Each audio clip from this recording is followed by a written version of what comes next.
আমরা এখন সবাই মিলে এই যে দেখো এখন ছাদে রাত্রেবেলা picnic. Hello friends, good morning সবাইকে। কেমন আছো তোমরা সবাই বলো? আমি তো খুবই ভালো রয়েছি। তো আজকে সকাল সকাল কিন্তু একটা ব্লগ তোমাদের সাথে শেয়ার করছি, সেটা হলো আমাদের বাড়ির বিশ্বকর্মা পুজোর ব্লগ। দুদিন ধরে একটু পুজোর কাজ ছিল, ওই জন্য ঠিকমতো এডিট করে ছাড়া হয়নি, একটু লেট হয়ে গেল, কিছু মনে করো না তোমরা। এখানে দেখো সকালবেলা উঠেই কিন্তু ভোগের জোগাড় যন্ত্র আমি শুরু করে দিয়েছি।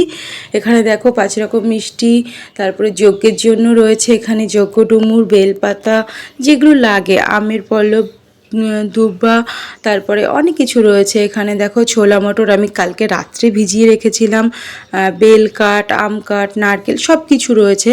তারপরে কিন্তু ভোগ বানাতেও শুরু করে দিয়েছিলাম। তারপরে আমাদের বাড়িতে চলে এসেছিল ব্রাহ্মণ। আর রাত্রেবেলা যেহেতু আলপনা টালপনা দিয়ে সব পরিষ্কার করে আমি আর ভিডিও করার একটুও টাইম পাইনি। তার কারণ মানে একা হাতে সব কিছু করা, বুঝতেই পারছো, খুব ব্যস্ততার মধ্যে কেটেছে বলে ঠিকমতো ভিডিওই করতে পারিনি। তাই ভাবলাম সকাল থেকেই ভিডিওটা করে একটু একটু করে যেটুকু পেরেছি সেইটুকুই তোমাদের সাথে শেয়ার করছি। তো কেমন লাগলো আমার পুজোর ব্লগটা অবশ্যই কিন্তু কমেন্টে জানিও। তো এই যে দেখো এখন কিন্তু আমি বসে গেছি নৈবেদ্য বানাতে। নৈবেদ্য বানাতে যা যা লাগে এখানে সেটাই দিচ্ছিলাম। এখানে দেখো অনেক রকমের ভোগ রয়েছে, যেরকম খিচুড়ি করেছি, লুচি করেছি, সুজি করেছি, সবাই মিলেই করেছি। হাতে হাতে সবাই আমার হেল্প করে দিয়েছে, নাহলে আমি একা পেরে উঠতাম না, যেহেতু বাবাই ছোট। তো এখানে দেখো আমাদের ছোট্ট সুন্দর কিউট ঠাকুর নিয়ে এসেছে একটা। তো সবাই ঠাকুরের কাছ থেকে আশীর্বাদ চেয়ে নাও, আগামী বছরটা যেন আমাদের খুবই ভালো যায়, এইটুকুই চাই।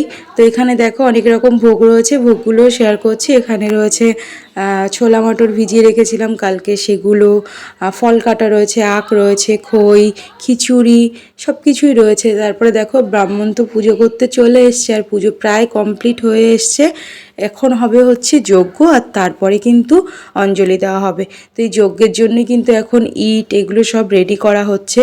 এই যে এখানে যা যা লাগে, এখানে সবাই দেখো বসে আছে, সবাই একসাথে খুব আনন্দ করেই কিন্তু সবাই মিলে পুজোটা দিয়েছি। তো এই যে দেখো এখন যজ্ঞের জন্য জ্বালানো হচ্ছে আগুন।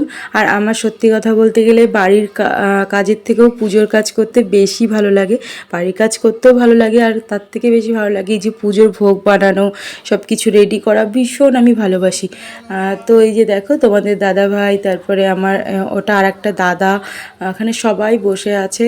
এখানে কিন্তু হচ্ছে যজ্ঞ, আর এখানে তোমাদের দাদা ভাইয়ের হাত দিয়েই করা হচ্ছে, যেহেতু কারখানাটা ওই চালায়, এই জন্য কারখানার পুজো, এই জন্য কারখানার জন্যই যজ্ঞটা করা হচ্ছে বেসিক্যালি। এই জন্য দেখো ওকে দিয়েই কিন্তু এখানে মানে কি করানো হচ্ছে নিয়ম, ওকে দিয়েই মানে যজ্ঞটা করানো হচ্ছে।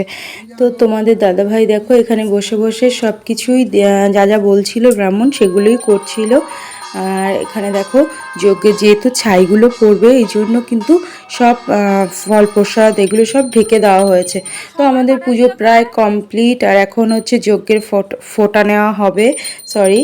তারপরে এখন আরতি করা হলো। এই যে দেখো সবাই বসে আছে, আবার হাই করছে। তো এই যে দেখো এখন প্রায় পুজো কমপ্লিট, এরপরে দেওয়া হবে প্রসাদ। এই যে সবাই চলে এসেছে, আর এখন কিন্তু প্রসাদ বাড়া হচ্ছে। তো এখন সবাইকে প্রসাদ দিয়ে আমরাও একটু প্রসাদ খেয়ে নেব। তো অনেকক্ষণ ধরেই প্রসাদ টসাদ দিয়ে চলে এসেছি ঘরে একটু প্রসাদ খেতে। তো এই যে সারাদিন উপোস থেকে এখন খেতে বসেছি। সত্যি খিচুড়িটা দারুণ হয়েছে।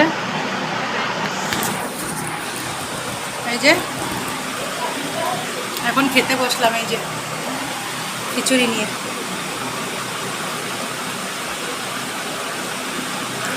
সত্যি প্রসাদ প্রসাদই হয়, এত সুন্দর হয়েছে।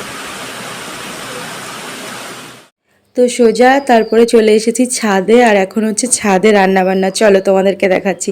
যেহেতু কারখানার সবাই একসাথে আমরা পিকনিক করছি, এই জন্য রাতের রান্না হচ্ছে ফ্রাইড রাইস, চিকেন কষা, আর তার সঙ্গে রয়েছে ভেজ ডাল, তারপরে মিষ্টিও রয়েছে। এই যে দেখো সবাই মিলে কাটাকাটি করছে, আরও লোক এখনও আসেনি, আসবে। সবাই মিলে খুব মজা করতে করতে কিন্তু দিনটা কাটালাম। হ্যাঁ এই যে, তো আমরা এখন সবাই মিলে এই যে দেখো এখন ছাদে রাত্রেবেলা পিকনিক হচ্ছে। তো এখানে প্রচুর রান্না বান্না হচ্ছে, কি কি হচ্ছে পরে তোমাদের সাথে রেসিপি শেয়ার করব। তো চলো টাটা সবাইকে।